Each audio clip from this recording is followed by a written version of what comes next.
Hello everyone and a very warm welcome to my channel. So I'm assuming that the audiences who are viewing this video have recently reached medical school. A hearty congratulations on making it so far.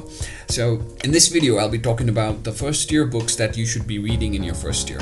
I'm creating this video because when I was in first year I did not get proper guidance and I did not know what books to study because my teachers were saying a different thing and I felt differently and I felt tough with the books that they recommended. So in this video I'll be just summarizing and telling you whatever things I've learned when I was in first year, and I'm a third year student, and this video will not be quite long, but it's relatively long because there are just 3 subjects in the first year. These are not the best books. It is just in my opinion that I feel these are the books that you should be reading, and that is what I did when I was in first year.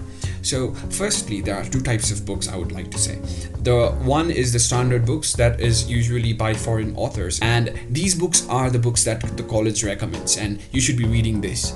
Okay, but actually the books we study is quite different, and you could realize this when you were in second semester or like. But if you just try to get it right now, standard books are the books that have all the details in it. Okay, so but it is not quite necessary for us in the undergraduate level, because at the PG level also you'd be reading the same book. For example, if you consider the subject anatomy, then the Gray's Anatomy is the standard book. So now I'll be talking about the books you should be reading in first year.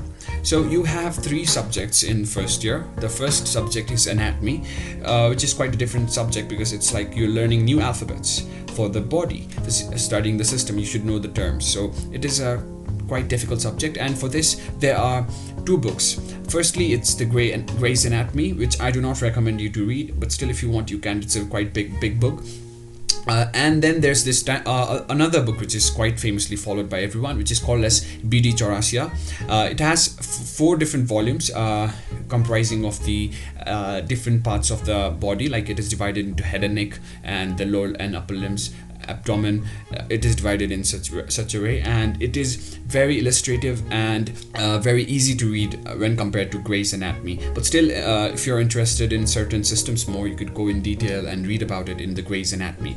And also anatomy comprises of other 2 subjects, which includes embryology. This book of embryology by Dr. Inderbind Singh, which is called as IB Singh's book. IB Singh's embryology was what I studied. And there's also this histology book by the same author, IB Singh. And in embryology you study about how the fetus is formed and the intrauterine life and all. And histology is the study of the microstructures. It's the microanatomy that we learn. These 3 comprises anatomy and are equally important. So all the links to the books I have given in the description. You can surely check it, and sometimes it might be in a cheaper price. Even if you're not planning to buy, you can just go to the link and check if it's in discount. I have left the links on the description of the video. Be sure to check after this video, or if you want you can just check it right now and come back. And now moving on to next subject, we have physiology. So in physiology, actual books that we were supposed to read, or at least the teachers recommended us, was Genong, which is a very huge book, and it is not so easy, I would say, because you come from NCRT, right? I'm considering the CBSE student because I was one of them, and Genong is really illustrative and huge book. And after that comes the Guyton, which is Guyton and Hall, which is also a bit smaller book, but then still I don't think that you would be able to read it because the book is not a comprehensive one.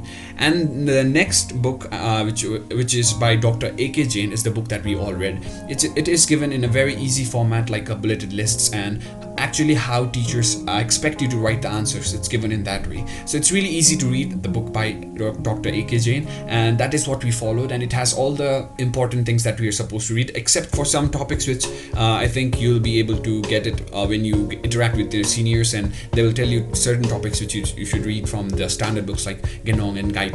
And that is it about physiology. And I would also recommend you to take class notes properly, because that really helps in the end when you are really in a hurry and during the exam times. And the next subject that we'll be talking is biochemistry. It was one of my favorite subjects. So we have Harper's textbook. This has very illustrative diagrams, and it's full of pictures, and it's a very good book. What in our college we studied was a book by Dr. S.K. Gupta, which is also a really good book, and like others, I have given all the links in the description. Do check it, and if you want to buy it, you can click those and directly enter into Amazon's page and buy the books. In this channel, I'll be sharing more videos about what books to read in second year, third year, and your final year, and some other tips. And if you want to ask anything, you can comment in the description, and I might make a video on the topic that you have requested. So consider subscribing if you want more, and do share this video, because I really get encouraged to make more videos like this. And thank you so much for watching.